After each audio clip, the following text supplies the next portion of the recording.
Good afternoon, everyone. Welcome to today's event on expanding climate careers while implementing the Infrastructure Investment and Jobs Act. My name is Joe Kane, and I'm a fellow at Brookings Metro who will be kicking off and moderating today's conversation. And this is a timely conversation to say the least. Much of my work focuses on the intersection between infrastructure and economic development with a focus on workforce issues. But on behalf of the Brookings team, I'm thrilled to be collaborating and co-hosting this event with our friends at the Council for Adult and Experiential Learning, or CAEL. For those of you not familiar, CAEL is a national leader that concentrates on education to career pathways all across the country. Like many of you tuning in today, Brookings and CAEL are exploring a generational challenge and opportunity all across the country, connecting more and different types of workers to emerging infrastructure careers, especially those in the climate space. We know there are millions of workers struggling both during the pandemic and long before it. These include women and men, unemployed and underemployed, younger students and adult learners, among many others who are searching for long-term careers, not just short-term jobs. We also know that the recent infrastructure bill, or IIJA, is aimed to serve as an economic down payment to support lasting growth. It is not only shining more light on infrastructure's workforce impacts, but also leading to a surge in federal resources on transportation, water, energy, and other system-wide improvements in the months and years to come. That's particularly true when it comes to climate upgrades, such as renewable energy, EVs, and more. However, simply throwing more money at infrastructure and climate improvements is no guarantee that it will help all people and all places. Federal, state, and local leaders who collectively own and operate these systems must better coordinate and collaborate to harness this funding. In other words, we are in a crucial implementation phase where we can't just pay lip service to infrastructure's economic potential, but need to maximize infrastructure's economic impact. That means addressing needed talent development in the skilled trades and other climate-related occupations in different regions nationally. Doing so starts with better defining the need. What even are climate careers, and who are the workers involved? Too often, policymakers, researchers, and other leaders focus on a bean counting exercise, trying to calculate a precise number of green jobs and quantifying the macro impacts. They also tend to overemphasize a narrow range of activities and work tasks, usually involved in solar installation and wind turbines, for example. But we need to take a step back and recognize who individually is going to fill the shoes of a broad range of occupations involved in construction, maintenance, and design. Past Brookings research has shown that more than 3/4 of these jobs are involved in the long-term operation, from engineers to technicians to electricians, to other service positions involved in finance, IT, and human resources. In other words, you don't have to wear a hard hat to pursue a climate career. We also need to better describe the challenge. Yes, many of these jobs can pay more competitive, equitable wages compared to all jobs nationally. That's especially true for workers just starting their careers who can earn up to 30% more at the 10th and 25th percentiles, according to our past research. And yes, the formal educational barriers to entry can be lower in many cases. More than half of these workers only have a high school diploma or less. But that doesn't mean all workers are finding it easy to enter these careers. Women fill less than 20% of these jobs, for instance, and people of color remain underrepresented in many of these jobs too. Meanwhile, many current workers in the skilled trades are aging and retiring, leading to huge gaps to fill. As more investment and more jobs become available in the climate space due to growth and turnover, we need to ensure these positions are more accessible.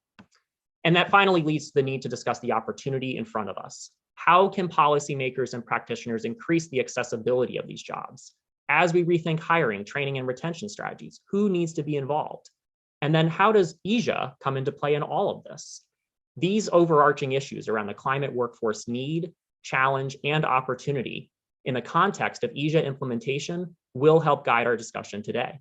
We are especially highlighting both the regional and federal role here. As you may have seen when you registered, we included several questions to inform the conversation, and one big takeaway became clear. This is a shared task. No single agency or region is going to address our climate workforce needs alone, and the solutions are not going to come overnight. We have to identify the major information gaps and potential areas for coordination and experimentation moving forward. So to start, I'll be moderating a panel of regional practitioners to do just that. Over the next 30 minutes, this panel will feature a variety of perspectives across a variety of regions nationally to reflect the diversity and complexity of this issue. we will focus on program design, community outreach, and equity and inclusion more broadly, with insights from an employer, an economic development official, and a workforce leader. Following that, I will turn the mic over to my CAEL colleague, Becky Klein-Collins, who will have a fireside chat with Bethany Jones, Senior Advisor for Workforce at the U.S. Department of Energy, to go over more of the federal role. And throughout the event, I want to remind you all that you can submit questions via Twitter using the hashtag #ClimateCareers or by emailing events@brookings.edu. So with that, I'm excited to get into our panel conversation. I'd like to welcome our three panelists to join me on screen. Perfect. So first, we have Jim Auld, who is the Director of External Training Initiatives at the NextEra Energy Company. Second, we have Sana Kendall, who is the Senior Economic Manager at the City of Fort Collins, Colorado. And last, but certainly not least, we have Arlen Harrell, who is the Deputy Chief for Innovation and Partnerships in the DC Department of Employment Services. Jim, Sana, and Arlen, thanks again so much for joining today. I'll get right into it. As I mentioned, there are a wide range of different types of positions at play here and a wide range of workers and workforce needs. So it's sort of a first question to sort of introduce yourselves and your work a little bit more. What do climate careers mean to you? Who are the climate workers and employers we're even talking about? Where are you seeing, climate-related skills and responsibilities that we hadn't seen previously? Jim, I thought it would be good to start with you on this first question, since you represent an employer perspective and deal with some very specific training and engagement issues. Thank you very much. And it's a pleasure to be here and be with all of you in this sort of virtual world, if you will. So this is a great question, and it would take me a week and a day to fully answer. And I will do an unnatural act and attempt to be brief. So NextEra Energy is the largest producer of renewable energy in the nation. So it is safe to say that most of our team are involved in climate careers. So for example, I work very closely with our craft technical side, including wind techs, solar technicians, energy storage technicians, and renewable energy technicians, which are sort of all of the above. And this is a really cool emerging area where they have these multiple skill sets, and it's very practical if you think about it, right? So one cool example that I'm involved in is supporting electric vehicle projects. So NextEra Energy has a division that supports fleet transition to electric vehicles. So for an example, a utility in California is completely transitioning to electric vehicle. So my work with them involves upskilling the existing workforce and ensuring talent pipeline to support EV jobs. So that's a good start. I could go on, like I said, for a week and a day, but I got to make sure I leave time for my colleague, and I can circle back if there's more time. That's great, Jim, and certainly just the tip of the iceberg, I know, to the wide range of positions I'm sure that you're dealing with and looking, to train future and current workers at the moment. Sana, turning to you, offering obviously a broader economic development perspective, how are you thinking about some of these climate career issues in your position? I don't see it as an issue, more as an opportunity, especially in terms of not only economic development, but workforce development. And when we look at, as everyone's talked about during COVID, the Great Resignation, this is an opportunity for a lot of folks to rethink their careers. And so I do think this is a great opportunity. We talk a lot about with our employers, what are those next things? The level of opportunities in that. In Colorado, we've been calling and using the acronym RUN. So reskilling, upskilling, and new skilling, right? So what is that opportunity for employees and employers in this space? And so I think it's a great opportunity, and one that in Fort Collins, Colorado, where sustainability and triple bottom line is part of who we are and the makeup of our community, an important aspect. And we work closely with our workforce, education, and private sector specifically on this factor as well. Right. I imagine that's going to be a theme that hopefully comes up throughout all these questions in the conversation today is again, it's not just you yourself kind of acting in isolation on this and sort of coming up with the solutions, but it's a lot of collaboration. It's going to require both sort of buy-in and hard work on the part of many different employers, many different businesses and educational institutions, et cetera, to be part of this. Arlen, so turning to you, I love your title, by the way, as partnerships and innovation. I feel that captures so much of what's needed here and on many other workforce issues. But can you describe a little bit more about some of the work you've been leading in DC on this front? Yeah, thank you so much. The title partnership, innovation, partnership is really about making that connection between the public and private industry and providing opportunities. And so in this role, I oversee both the DC Infrastructure Academy, which is training district residents for jobs in the infrastructure industry, particularly around energy. And then I also run our Office of Talent and Client Services, which is our business engagement arm, where our job is to go out and to work with businesses in the DC region to place district residents into career opportunities. And so really that merger of the two, finding different and new opportunities to train individuals and then taking them directly into opportunities for sustaining careers.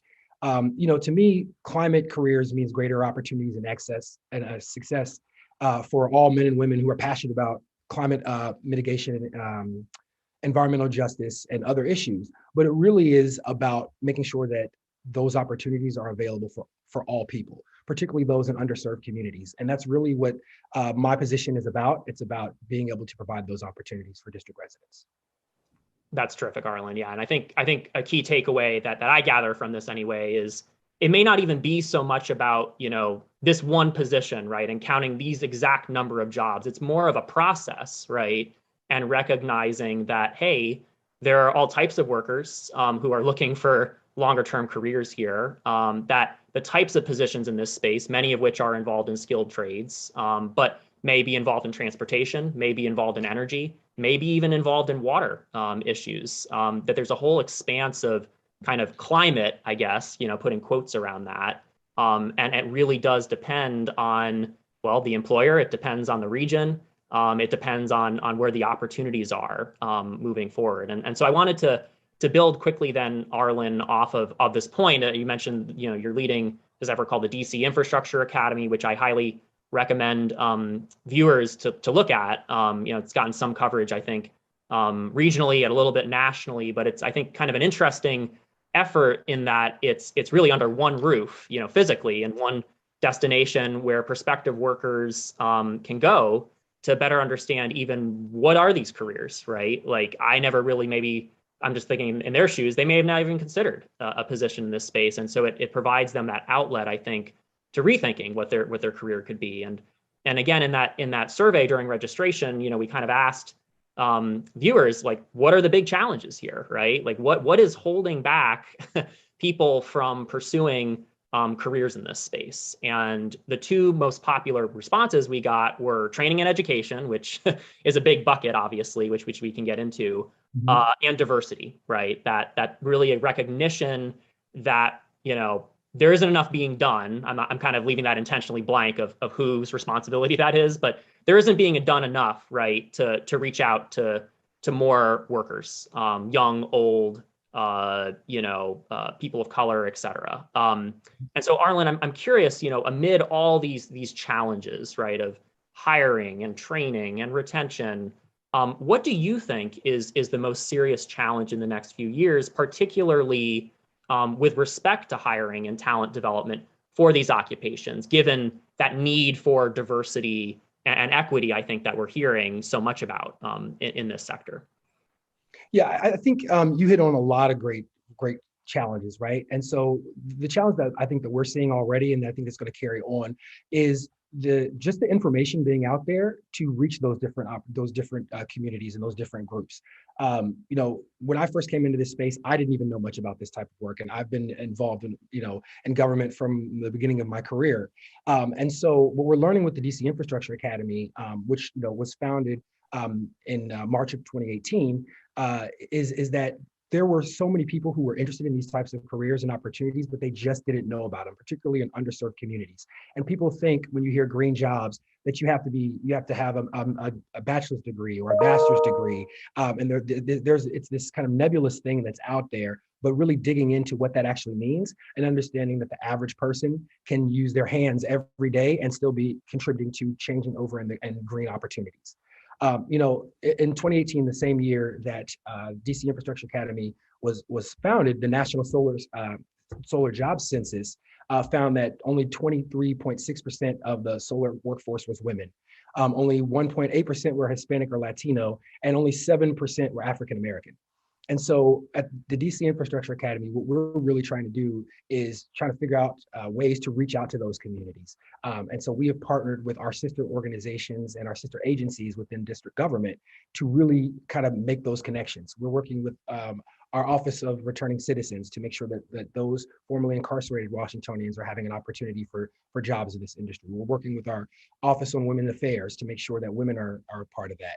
So, I think it's really for those of us who are in the sector to go out of our way to reach people and to teach them that these jobs are not just for, the green folks who are talking about this every day, and just make sure that it's tangible and accessible to the average person. Right. All hands on deck. Right. And to the extent that, what I've admired about the Infrastructure Academy idea is it's employers coming together too. Right. It's not just, the agencies, DC Department of Employment Services doing this, but, it's DC Water, it's Washington Gas, it's the Washington Metropolitan Transit Authority. Right. That there are all these employers that are coming together too, recognizing, hey, we're finding scarce talent. Right. We don't have enough people, let alone to fill our current positions, let alone if there's in a growth, right, in this sector. Where are all these people going to come from? And so, Jim, I'm curious to given some of your experience from the employer perspective, I mean, are you finding, I'd be curious what some of the efforts you're leading, but are you finding this need, right, to fill these gaps, and how are you doing that, right? How are you tying that to specific training and community outreach activities? Great question. And to sort of piggyback with my colleague there, I wanted to give an example of an area that we really moved the needle.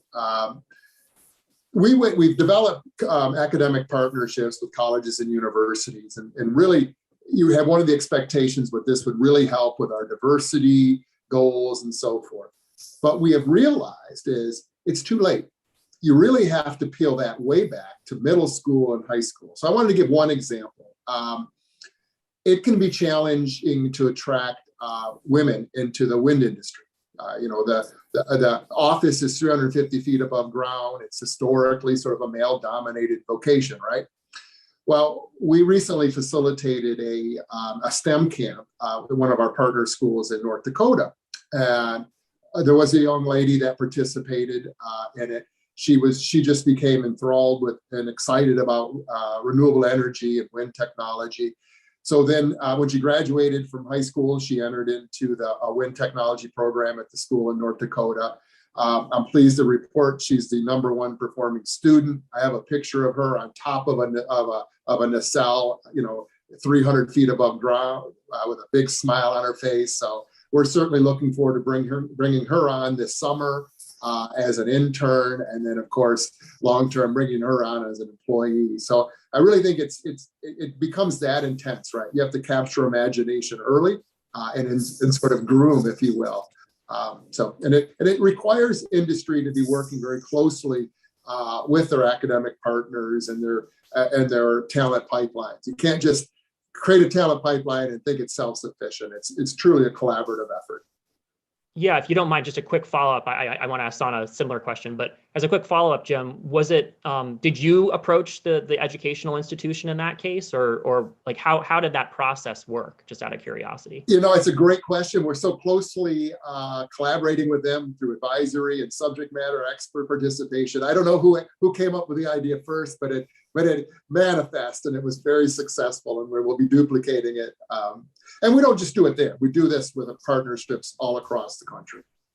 Gotcha. Yeah, no, I feel there's so much of a chicken and egg here of, who's initiating some of these collaborations. We say, oh, you need to do it, right? But it's so rare that you find, well, how did it start, right? Was it literally who picked up the phone, right? And started that conversation, and then resulted, I think, in these individual stories that you touched on, Jim, right? That, it's not just about, big statistics that are being reported out, but it's about helping individuals and relaying that story, I think, also to your colleagues and to other prospective workers too, to understand that there's a path here for these individuals.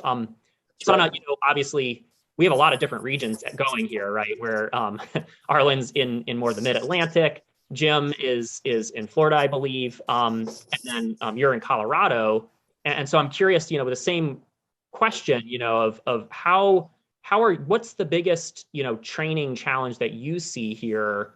Related in particular to reaching more and different types of workers.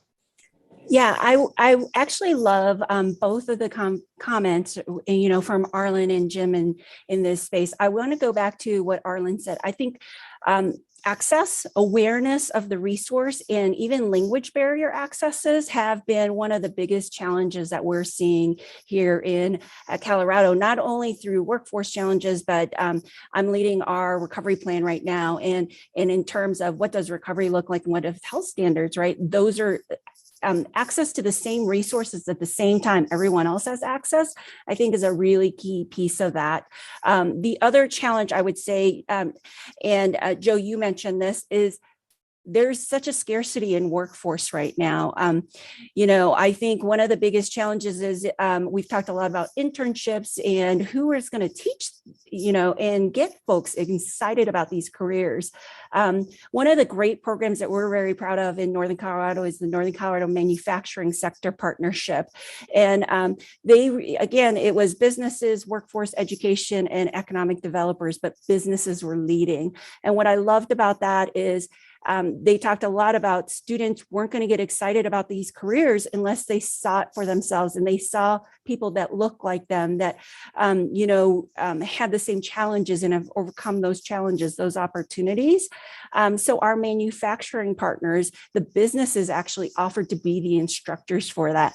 And we've talked a lot about how do we create this diversity and how do we show them that women succeed in those careers as well as people of color.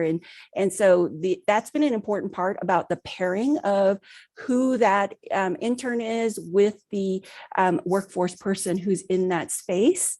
The last piece I would say specifically about women is, we know COVID had a lot of challenges. One of them was around childcare. And so we've been looking at a model that Sacramento has done, where they're really looking at helping upskill and reskill folks, but also giving them wraparound services. So they give them a stipend so that they don't have to worry about the childcare or the groceries for that week, that they can really focus on upskilling and reskilling. In this category for Sacramento, they really looked at the technology piece, but we've said this can be applicable everywhere. And what does that look like? So those are some of those challenges that I've seen thus far in our location. And I'm sure everyone else has, just from the head nodding I'm seeing. And if I may, before we move off of, the issue of challenges, I can't let this opportunity pass, So a significant area is keeping up with technological advancements. So for example, when NextEra Energy got into wind 25 years ago, wind turbines were big mechanical things on a stick, right? So we would go to the Pet Boy and the Jiffy Lube and we'd offer a few more dollars to folks that change oil to come and change oil in our gearboxes. That was the skill set that we were looking for. Now let's fast forward to today. Wind turbine is a big mechanical thing on a stick that's complex, requiring advanced skills in electrical, mechanical, instrumentation and controls, networking, and so forth. So, it's mission critical to have academic partners to ensure a robust talent pipelines of well-educated and highly skilled energy professionals. But let's not be fooled. This technology is expensive and it's constantly moving. So that's an area I think that we can talk about a little bit later. Is the rapidly advancing technology, the challenges presented by it. That's terrific, Jim. And I mean, both you and Sana bring up, I mean, obviously tremendous points that are probably deserving of their own their own panels just on for an hour for just technology and supportive services. I'm so happy that you brought that up as well, Sana, that, is it any accident, that women, if they don't have childcare or other other flexibilities, how could they even consider making certain career transitions? And we know this isn't just isolated to the infrastructure or the climate space, but it's obviously true across other parts of the economy at the moment. And, I think often what I hear from a lot of regional practitioners when I say, what's your biggest challenge? It's like, I don't have enough flexibility or money, right, to really even start doing this, right? I get it. Like, you're balancing a lot of, a lot of different balls in the air at any given time.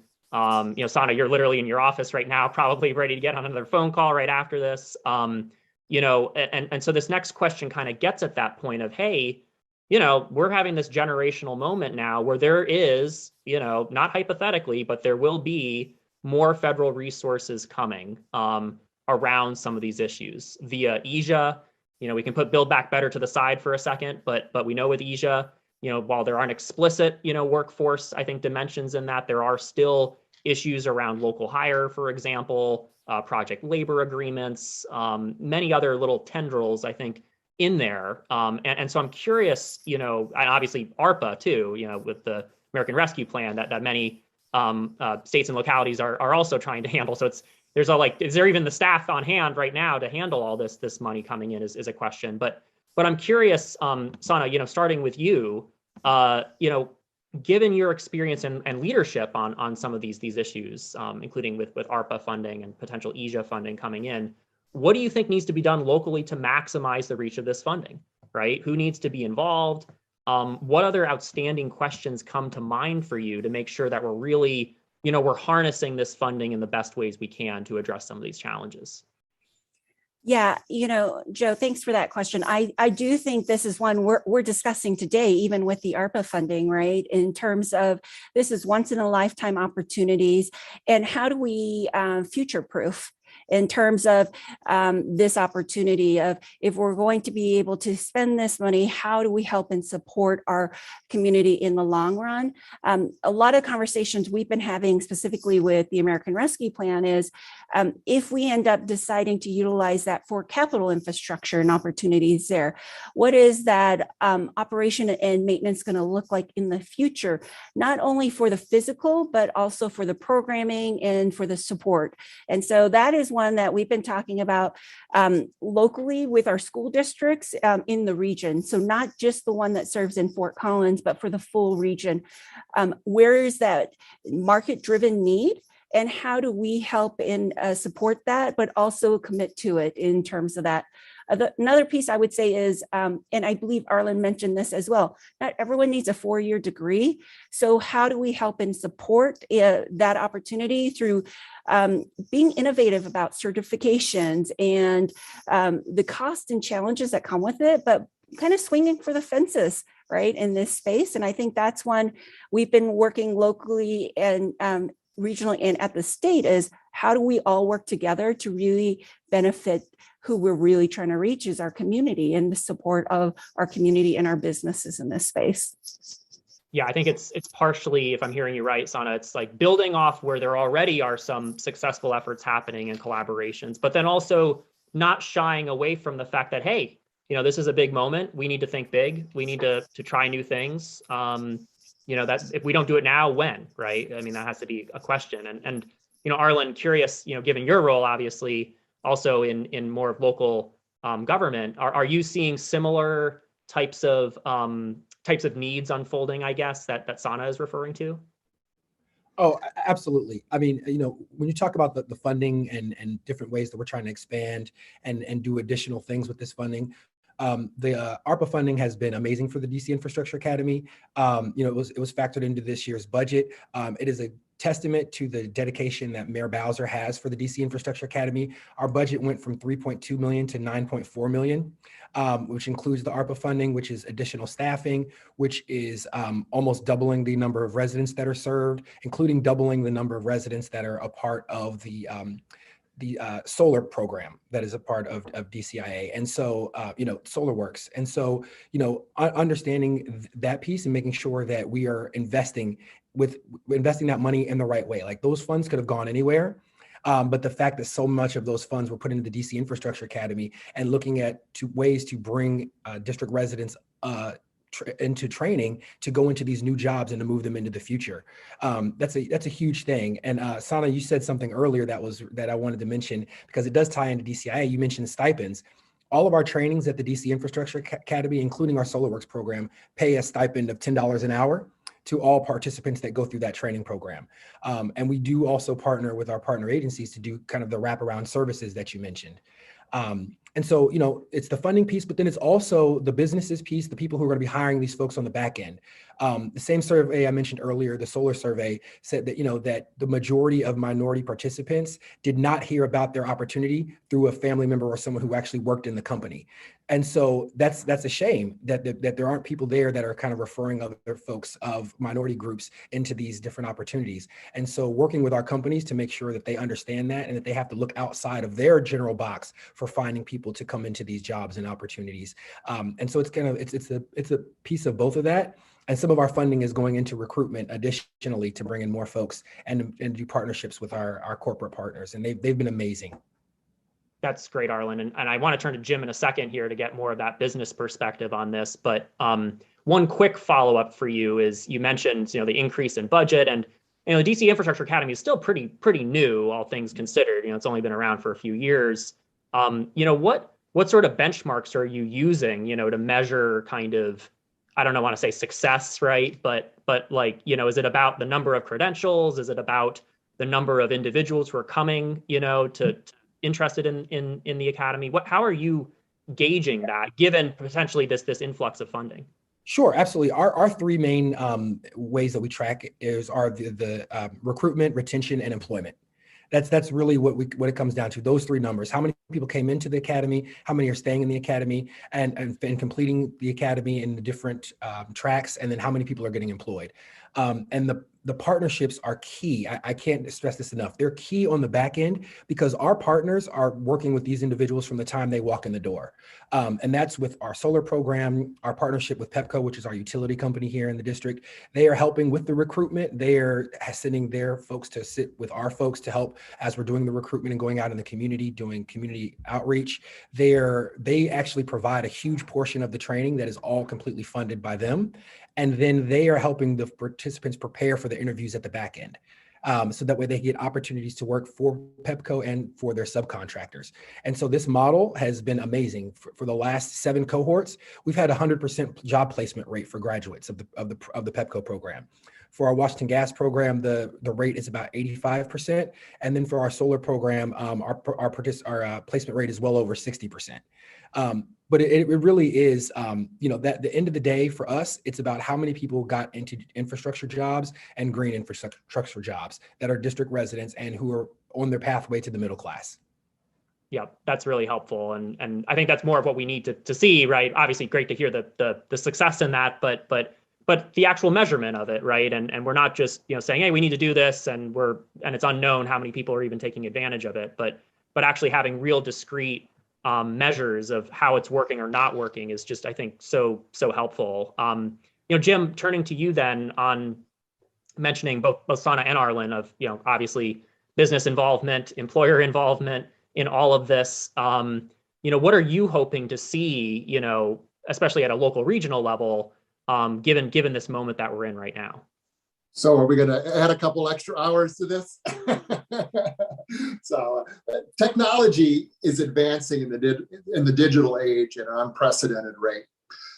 So it's mission critical for funding to support infrastructure. It's a daunting challenge for community colleges and technical colleges to keep up with this advancing technology. So it's mission critical for colleges to keep up with this technology. It's absolutely critical. So, for example, around 6 years ago, I was at Texas Tech with some of our control managers. And one of them said to me, Jim, when you're working with colleges and universities, you need to emphasize the importance of SCADA. And I said, wow, that's a great idea. And I will certainly do that. But first, you have to give me SCADA for Dummies. So he proceeded to explain to me what supervisory controls and data acquisition is. So SCADA drives the why, when, and where we conduct maintenance. It really is. It really drives our industry. Not only ours, but any manufacturing thing, they're using these controls, right? So in real time, our engineers and our technicians are responding to data. So the importance of this data science cannot be overstated. SCADA is an example of critical infrastructure training materials and trainers and equipment and so forth that's needed to help keep pace with all this advancing technology. And believe me, I serve on advisory committees and I work with colleges all across the country. It is a daunting challenge to keep up with this technology. So that's an area that I hope as we look to our buckets of money, so to speak, that we can really look at the importance of our training equipment and keeping pace with this technology. Absolutely. It's probably, Jim, not just like a youth workforce issue of like younger workers coming into the space, but existing workers too, of keeping up with the changing nature of work and the new technologies that are coming online, making sure that everyone is equipped and ready, right, to take on these tasks. We're already almost at time. On that, just quickly, you are so correct, because you think about it, if you've been in industry for 20, 30 years, you've got one foot in the analog age and another foot in the digital age. So think about the upskilling that requires. That's right. No, and I think it's easy to look at, well, we need a new generation. It's only for new workers, and it's still have a huge group of workers existing in this space who are valued, have tremendous skill sets and experience, and need to continue to be leaders here too, and understanding that they continue to have a role to play. I know we're almost we're at time for Q&A actually for the audience, but I'll take moderator's prerogative. I have one more question I want to just as sort of a lightning round here for maybe a minute each of a response, but we're going to be talking in a few minutes to a representative, right, in one of the federal agencies. And in this case, it'll be Department of Energy. We know there are other agencies who probably are part of these conversations, Department of Transportation, EPA, et cetera. What we kind of gave that picture from the regional standpoint of what needs to happen, but what are you hoping to see from federal agencies, from Washington in this implementation phase that we're in? Is it about better guidance, right? Is it sharing of best practices is often something we hear. Is it something else? I guess, this is kind of, for once, you have a wish list, right, of what do you hope to see coming out of some of these agencies? And I'm curious, and I just leave it open to all of you, whoever wants to jump in first, of kind of what do you hope to see from some of the federal agencies on this? I'm happy to go first. I think a couple of things, absolutely, in terms of the rulemaking, reducing the barriers, I think that have hindered a lot of the smaller employers in workforce opportunities in that space. And Joe, as you mentioned, I think we've been going through this with the American Rescue Plan, CARE, the CVRF funds, all of those things. The federal agency has seen some amazing programs and projects across the nation, and being able to share that with us, even those that they did not fund, as opportunities for us to be more innovative in this space. Yeah, I would definitely piggyback on that and say, from my perspective, I would say obviously funding, more funding. We would always, you can never have enough to do something like this. But I think also expanding like the definition of what an official federal internship is to include some more of the green jobs and things like that. And then also we're obviously working with the Department of Education and local education to really push that these are opportunities for folks that are in younger folks, and to kind of teach these types of things, these programs at a younger age. Yeah, and I can't overstate the importance of federal funding for craft technical training. We look to our academic partners to provide well-educated, highly skilled energy professionals. So funds for training infrastructure is critical. And by infrastructure, I mean training equipment. That lab equipment, that sort of thing. Fancy buildings and all that are nice, but we need things to train on. Yep. That's helpful. And I think having those discrete, again, kind of asks is what federal agencies hopefully are looking for too, because there's a lot happening in real time right now. There's a lot of money, but it isn't infinite, and if we are going to, we collectively at a federal, state, and local level are going to maximize this funding, we have to be really targeted and intentional about what we're going to do with it and where those pain points are, I think, to target some of these hiring, training, and retention strategies. I wanted to turn then in the 5 minutes that we have left before we turn to the fireside chat.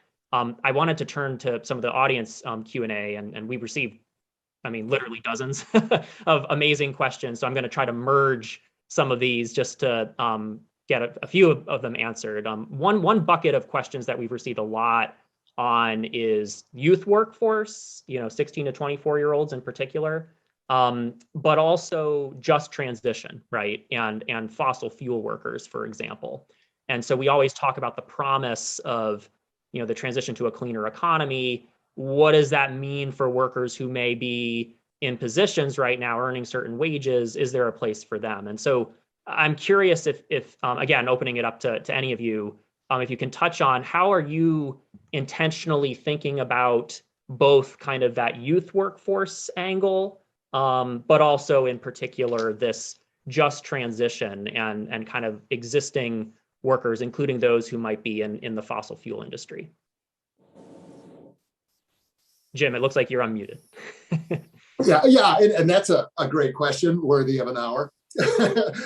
So let me focus on the transition, because we're certainly sensitive to this area, the transition of sort of a fossil-based energy infrastructure to more renewable and so forth. So we're certainly working in our states where that are impacted in that space, supporting STW, straight to work initiatives. So for example, in one state particularly hit by decommissioning of coal plants and so forth, we did some analysis and found a significant need for truck drivers in that area. So we supported some straight to work initiatives for displaced workers to transition to that.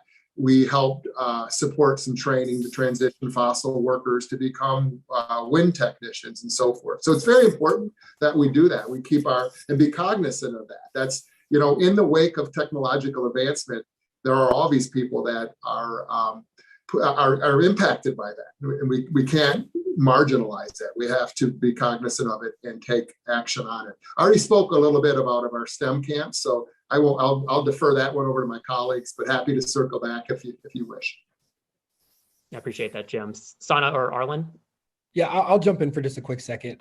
We really do target all age groups at the DC Infrastructure Academy, but I will say a large percentage of our participants are in that earlier age group. And some of the ways and things that we've seen that are changing that are that, the requirement, the federal requirement or the state lines requirement for CDL license going from 21 to 18, that's helpful. We're talking about green jobs, and that doesn't necessarily translate all the ways to driving a big truck across lines, but just a regular CDL, someone under the age of 21 is not as a draw for an employer if they can't drive across state lines on even just a regular truck to do some work or do repairs on something. So those requirements being kind of shifted and making that helps for us to recruit at the younger ages. Getting into schools early.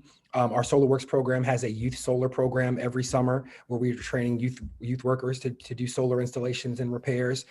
So we're really trying to find different ways to make sure that people are engaged in the youth.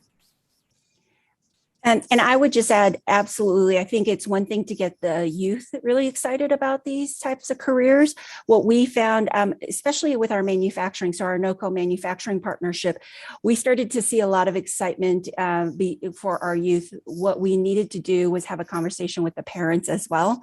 So we started to offer tours in some really cool manufacturing sites in our community and had parents and students come and talk about how these are great careers, that it's not just a job, that is opportunities in this space. And I think that was the mind shift of we can get the student as excited as possible, but if mom and dad continue to say, that's not what we want you to do, right? There's only so much pushback. And so getting parents excited about that opportunity as well. And then in terms of transition, we've been talking about that is a huge need, and what does that look like? And I think that goes with the technological training, the opportunities, and being able to show folks career ladders and opportunities and moves in that space is big. I would just. Oh, go ahead, Arlen. Yeah. No. Thank you. I was just wanted to make sure I added one more thing. One of the things you talked about is the transitioning of other people from one job to another job. Two programs that are under my purview on the business engagement side is we have our work experience program, as well as our on-the-job training program. And both of those programs offer different levels of funding to upskill and train people for jobs. And we provide that funding directly back to the employer. So it's really helpful for folks who are trying to get like a young person, 18 to 24, and train them up into a job, but may be strapped for the funds to do that at the time. I appreciate all the insights that you three have provided. And I take heart to what, Jim, you said almost at every answer you gave of like, we could go an hour on every single one of these. And it's a big issue area, right? But it's an important issue area. And I think I at least knew going into this, we're still scratching the surface, I think, of, some of the barriers here that people are facing, but also still some of the opportunities that are in front of us. And there's a lot of work to do, right? Both like for workers to do, I mean, in these issues, but even for practitioners such as yourselves, to helping, more and different types of individuals to pursue careers in this space. And I always go back to a word that I've heard a lot in terms of infrastructure workforce issues. It needs to be a career of choice, right? It doesn't need to just be like I fell into it or I heard about it from someone by word of mouth. And it really needs to be a career of choice. And if it is a career of choice, how are all types of individuals able to pursue that, right? Do they have the flexibilities and do they understand what these careers offer? And so I think there's a lot of good conversation still to come on this. I apologize to the viewers for not getting to more of the questions. They were really tremendous. I'll just say that we're hoping to cover some of those in future blogs and other conversations. So those are not going to fall on deaf ears, and we really do appreciate the interest and the engagement on those. So Sana, Arlen, Jim, again, really appreciate your time, insights. I found this conversation to be exactly what I was looking for, really tremendous and helpful. And so thanks again for joining today. My pleasure. Absolutely. Thank you. Thanks all. So, we're going to turn now to the fireside chat, which is going to be led by Becky Klein-Collins, who's Vice President of Impact at CAEL, with Bethany Jones, who is the advisor for workforce at the U.S. Department of Energy, focusing again on some of these federal issues that came up and other issues I imagine that are top of mind for many viewers. So, Becky, it's the baton is yours. Thanks for that handoff, Joe. Appreciate it. And Bethany, as you're joining us, I just want to say that we're really glad to have you here today to provide the federal perspective on the issues that we've been talking about for the last 45 minutes or so. We'll wait for you to join on the screen.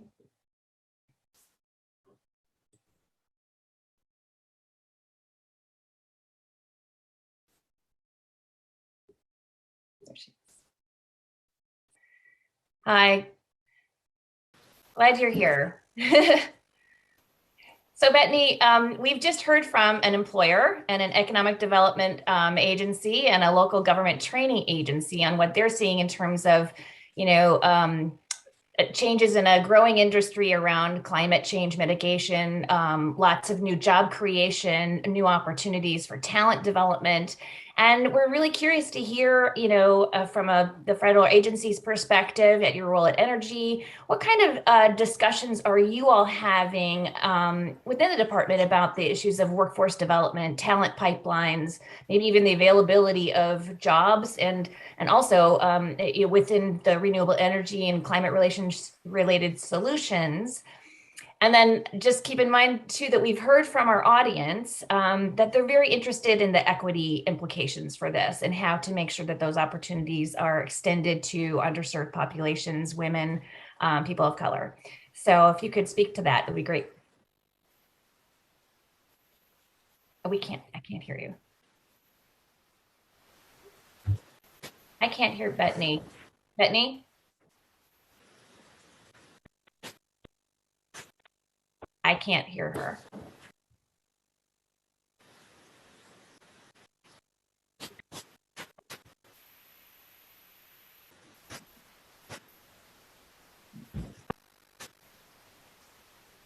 Okay. Give her a moment to connect.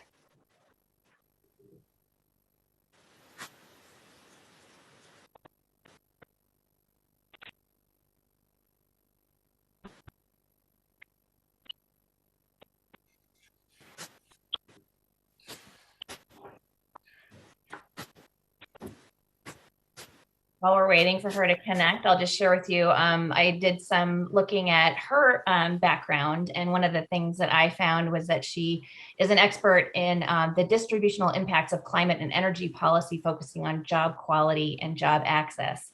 So she's got some wonderful expertise that she's bringing to the department on these issues, and her specific role is within the Office of Energy Efficiency and Renewable Energy at the Department of Energy. So that's why it's really great to have her here today.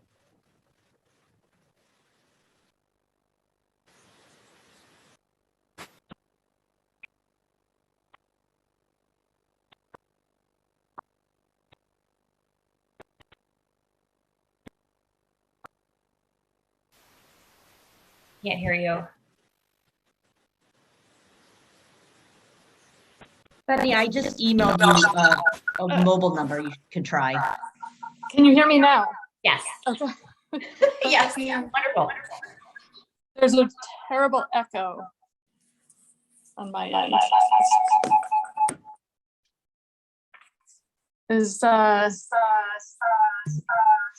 Maybe mute your computer. If you can turn the sound down on your computer. Now I can't hear your phone. Is that working? Yes, perfect. Okay.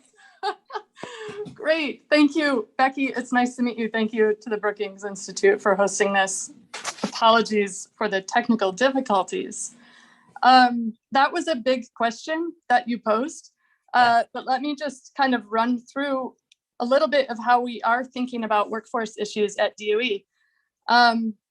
First, we're just very focused on supporting the president's priorities around both expanding union jobs and removing barriers to good jobs for those long excluded from quality career track employment. So those are two high priority goals that are really informing a lot of our thinking.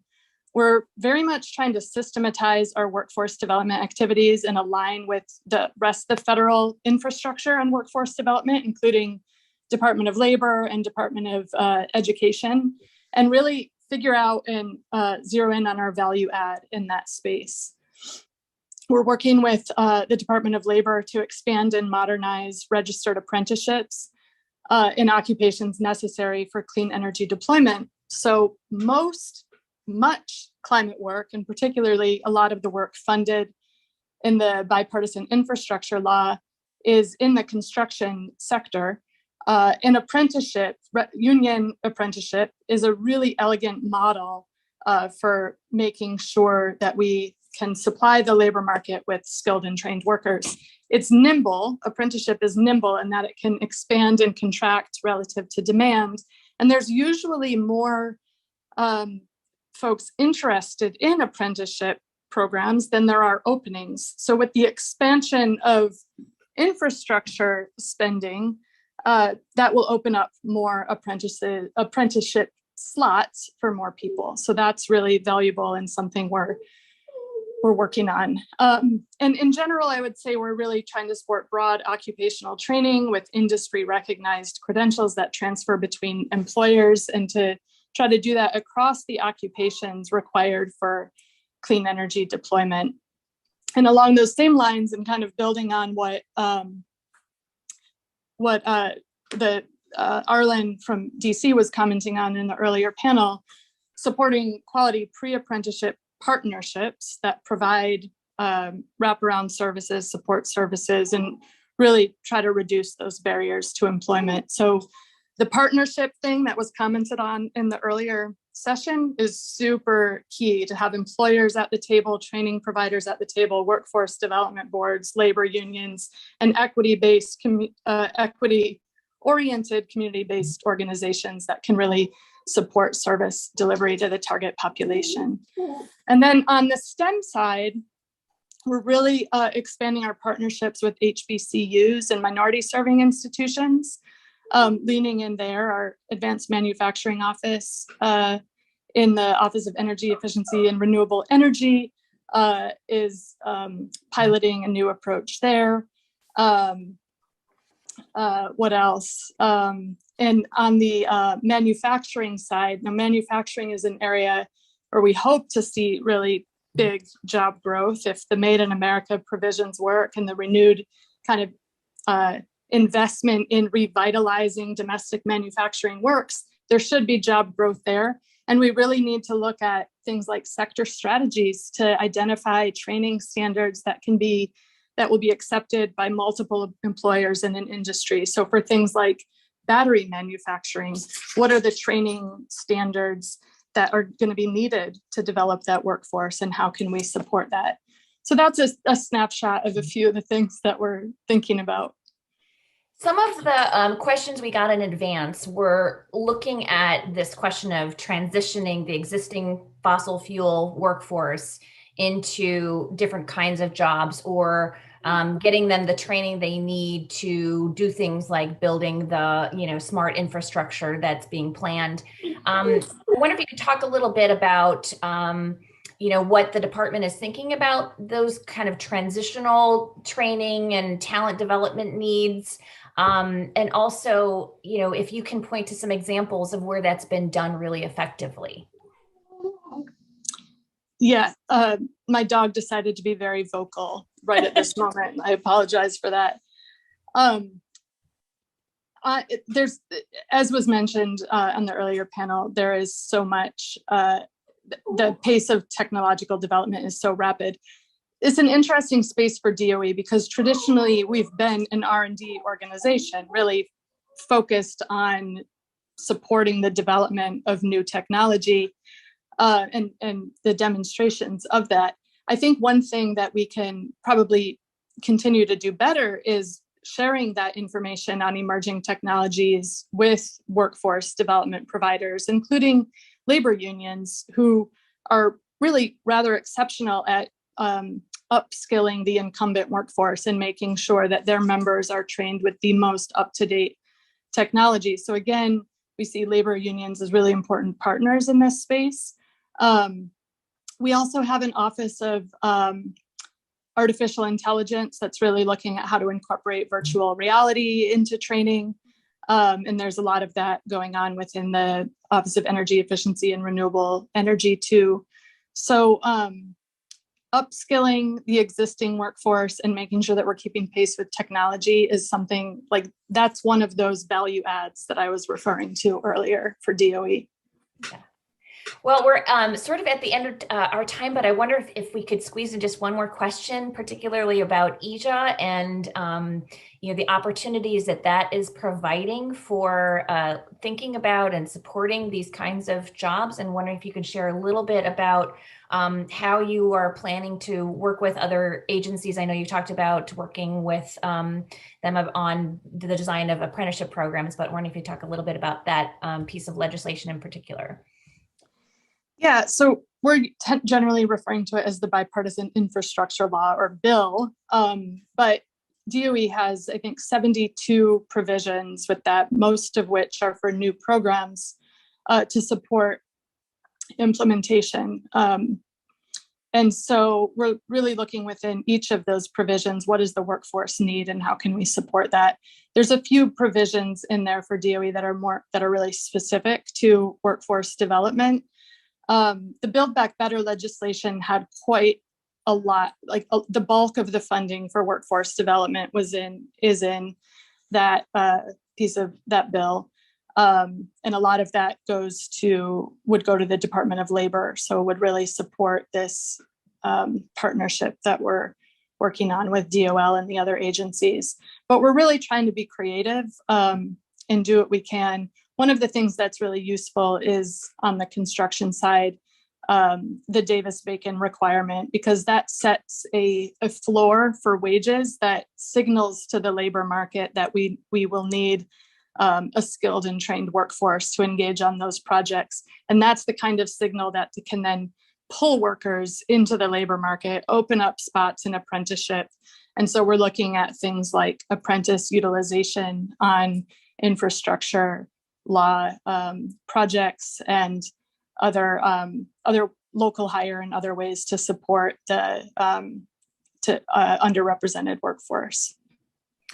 Well, we are definitely at the end of our time now, and thank you so much for joining us today, Bettany. It's been really informative, and of course, it leads us to think about a lot of different new questions about climate-related jobs and energy and other sectors, and really like to thank all of our panelists today to contribute to this conversation. It's been wonderful. On behalf of CAEL and Brookings Metro, I would like to thank everybody here today, our panelists, and also our viewers here today, and hope we can continue this conversation in the future. Thank you so much. Thanks for watching. Be sure to like and subscribe for more videos from Brookings.